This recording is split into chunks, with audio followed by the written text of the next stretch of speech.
వీక్షకులందరికీ నమస్కారం. సెప్టెంబర్ మాసంలో ఇది ధనురాశి వారి కోసం ప్రత్యేకించి చేస్తున్నటువంటి వీడియో. అసలు సెప్టెంబర్లో ధనురాశి వారు ఏమైనా బాగుపడే అవకాశం ఉందా? ఎందుకంటే నాకు చాలా కామెంట్లు వస్తూ ఉంటాయి.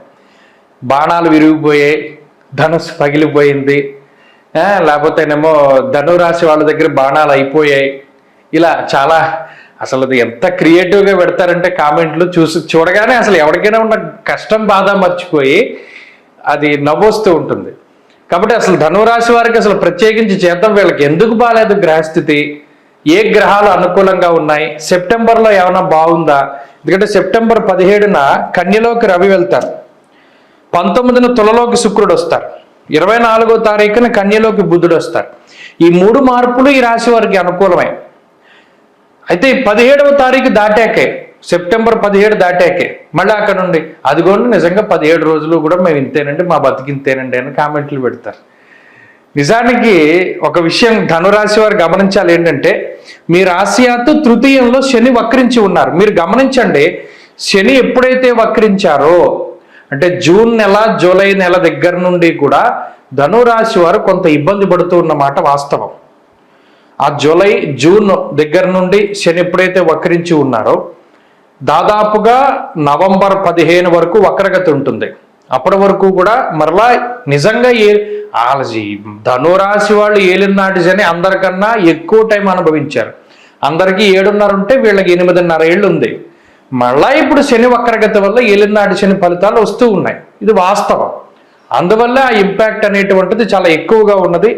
అయితే ఇక్కడ ప్రధానంగా చతుర్థ స్థానంలో రాహువు, తృతీయంలో వక్రించిన శని, 6వ స్థానంలో గురుడు, 7వ స్థానంలో కుజుడు, 8లో మొన్నటి వరకు గ్రహాలు ఉండేవి, ఇప్పుడు ఏమీ లేవు. 9వ స్థానంలో రవి, 10వ స్థానంలో శుక్రకేతువులు. మీరు గమనించండి, ఇందులో ఏదైనా ఒక అనుకూలించే గ్రహం ఉందా? మాకేం తెలుసండి అంటారు. ఏవి లేవు నిజానికి. ఇందులో ఈ స్థానాల్లో ఈ గ్రహాలు ఏ విధంగానూ కూడా అనుకూలించవు. గోచారం ప్రకారం చెప్పుకుంటే సప్తమంలో కుజుడు యోగించరు, నవమంలో రవి యోగించరు సరికదా. పుణ్యలాభార్థనాసంచ విచారే నవమే రవౌ. రవి ఏం కలగజేస్తాడు 9లో అంటే విచారాన్ని వ్యక్తం చేస్తాడు, విచారం కలుగుతుంది అన్నాడు. మరి అది కొంత ఇబ్బందికరమైన మాటే. దశమంలో శుక్రుడు యోగించరు, దశమంలో కేతువుతో ఉన్న శుక్రుడు. మరి ఇలా గ్రహాలన్నీ ప్రతికూలంగా ఉన్నప్పుడు ధనురాశి వాళ్ళు ఎలా బాగుపడతారు, ఎలా బాగుంటారయ్యా? నాకు అర్థం కాదు. మరి భగవంతుడు ఎప్పుడూ గ్రహస్థితి ఒకేలా ఉంచనివ్వడు కదా.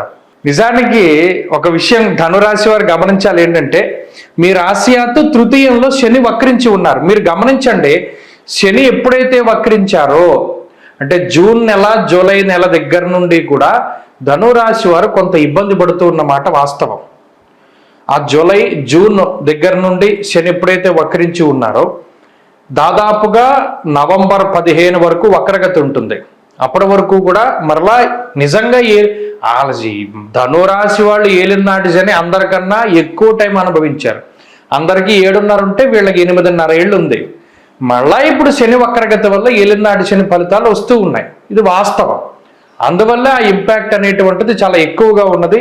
అయితే ఇక్కడ ప్రధానంగా చతుర్థ స్థానంలో రాహువు, తృతీయంలో వక్రించిన శని, 6వ స్థానంలో గురుడు, 7వ స్థానంలో కుజుడు, 8లో మొన్నటి వరకు గ్రహాలు ఉండేవి, ఇప్పుడు ఏమీ లేవు. 9వ స్థానంలో రవి, 10వ స్థానంలో శుక్రకేతువులు. మీరు గమనించండి, ఇందులో ఏదైనా ఒక అనుకూలించే గ్రహం ఉందా? మాకేం తెలుసండి అంటారు. ఏవి లేవు నిజానికి. ఇందులో ఈ స్థానాల్లో ఈ గ్రహాలు ఏ విధంగానూ కూడా అనుకూలించవు. గోచారం ప్రకారం చెప్పుకుంటే సప్తమంలో కుజుడు యోగించరు, నవమంలో రవి యోగించరు సరికదా. పుణ్యలాభార్థనాసంచ విచారే నవమే రవౌ. రవి ఏం కలగజేస్తాడు 9లో అంటే విచారాన్ని వ్యక్తం చేస్తాడు, విచారం కలుగుతుంది అన్నాడు. మరి అది కొంత ఇబ్బందికరమైన మాటే. దశమంలో శుక్రుడు యోగించరు, దశమంలో కేతువుతో ఉన్న శుక్రుడు. మరి ఇలా గ్రహాలన్నీ ప్రతికూలంగా ఉన్నప్పుడు ధనురాశి వాళ్ళు ఎలా బాగుపడతారు, ఎలా బాగుంటారయ్యా? నాకు అర్థం కాదు. మరి భగవంతుడు ఎప్పుడూ గ్రహస్థితి ఒకేలా ఉంచనివ్వడు కదా. ఇప్పుడు ఏమవుతుంది, 17వ తారీఖు దగ్గర నుండి రవి ఏమో ఇక్కడికి వస్తారు, శుక్రుడేమో ఇక్కడికి వస్తారు, బుధుడేమో ఇక్కడికి వచ్చేస్తారు. అప్పుడు దశమంలో రవి దిగ్బలయుక్తుడై ఉంటారు, లాభంలో శుక్రుడు యోగించడం ప్రారంభమవుతుంది. అలాగే సెప్టెంబర్ నెలాఖరు దగ్గర నుండి కొంత వక్రించినటువంటి శనేశ్వరుడి ప్రభావం తగ్గుముఖం పడుతుంది. అంటే ఈ మాసంలో 17వ తారీఖు దాటాక ధనురాశి వారి యొక్క పరిస్థితి బాగుంది. అబ్బాయి మీరు బాగుంది అంటున్నారు కదండి, నాకు అసలు ఏం రావట్లేదండి ఆ ఫలితం.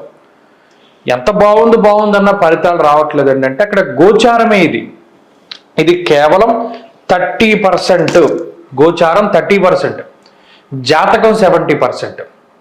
మరి గోచారం ఎందుకండి? ఇప్పుడు వాళ్ళకి బిట్ పేపర్ విలువ తెలియదు, కానీ గతంలో బిట్ పేపర్ అని ఉండేది 30 మార్కులకి, 70 మార్కులకి main question paper, 30 bit paper. ఒరిజినల్గా మెయిన్ క్వశ్చన్ పేపర్ ఎవరికి రాకపోయినా బిట్ పేపర్ 30కి 30 తెచ్చుకుంటే వాడు పాస్ అయిపోతాడు. అలా మెయిన్ దశలు పాడైపోయినా గోచారం బాగుంటే కొంత ముందుకు లాక్కెళ్తారు. అందరికీ దశలు బాగుంటాయని కాదు కదా. ఇక్కడ గోచారం దెబ్బతింది అంటే 30 మార్కులకి 5ో 10ో మార్కులు ఇందులో వచ్చాయి మీకు. మిగతావి మెయిన్ దశలు బట్టి ఉంటాయి. అవి బాగా లేకపోతే ఇంకా పడుకున్నట్టే, మనం ఏం చేయలేం. కాబట్టి ఈ విషయాన్ని ధనురాశి వారు గుర్తుపెట్టుకోవాలి. మరి ఈ రకమైనటువంటి గ్రహాలు ప్రతికూలంగా ఉన్నప్పుడు అరటిపండు తిన్నా పన్ను ఇరుగుతుంది. అదేంటంటే నేను తినదు అరటిపండే కదండి అంటే మనం ఏం చెప్పలేం.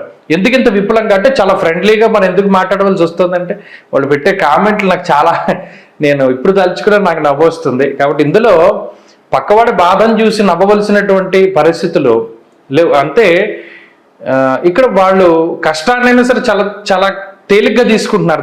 నాకు చాలా ఆనందంగా అనిపించింది ఆ విషయం. అది ఎలా చెప్పాలి కూడా తెలియట్లేదు. సో ధైర్యం చెప్పేటువంటి పరిస్థితి ఉంటుంది ధనురాశి వాళ్ళకి. ఎప్పుడు కూడా నేను ఎక్కడ ఏ పాజిటివ్ న్యూస్ ఉన్నా ధనురాశికి చాలా ఎక్కువగా చెప్తూ ఉంటారు. ఎందుకంటే నేను చూసిన గత 10 ఏళ్లలో చాలా ఎక్కువగా ఇబ్బంది పడ్డటువంటి రాశి ధనురాశి. సో అందుకని ప్రత్యేకంగా చేయదలుచుకున్నాను ఈ మాస ఫలితాల వీడియో మీకోసం. సో 17వ తారీఖు దాటాక మాత్రం మెరుగుపడుతుంది గ్రహస్థితి, రవి బలం వస్తుంది. రవి బలం రావడం ఆత్మవిశ్వాసానికి సంకేతం, ఉద్యోగ వ్యాపారాల్లో ఎదుగుదలకి సంకేతం, అలాగే ఆర్థిక అభివృద్ధికి సంకేతం. అలాగే శుక్రబలం రావడం లగ్జరీకి, సౌభాగ్యానికి, అలాగే కుటుంబ సౌఖ్యానికి, ఆరోగ్యానికి సంకేతం. కాబట్టి 17 వరకు బాగాలేదు, సెప్టెంబర్ 17 దాటాక పరిస్థితులు బాగున్నాయి. ఈలోపు వీరు చేయదగ్గ రెమెడీ ఏంటయ్యా అంటే రాహువును పట్టుకోవాలి. అంటే మరీ ముఖ్యంగా ఆదివారం నాడు సాయంత్రం రాహుకాలం వస్తుంది.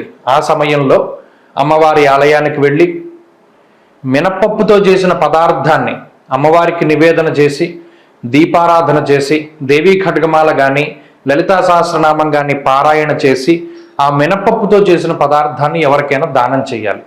అలా చేసినట్టయితే ప్రతి ఆదివారం నాడు కూడా రాహువుకి సంబంధించినటువంటి పీడ తగ్గి ధనురాశి వారు ఉన్నతమైనటువంటి స్థితిలో ఉండడానికి అవకాశం ఉంటుంది. స్వస్తి.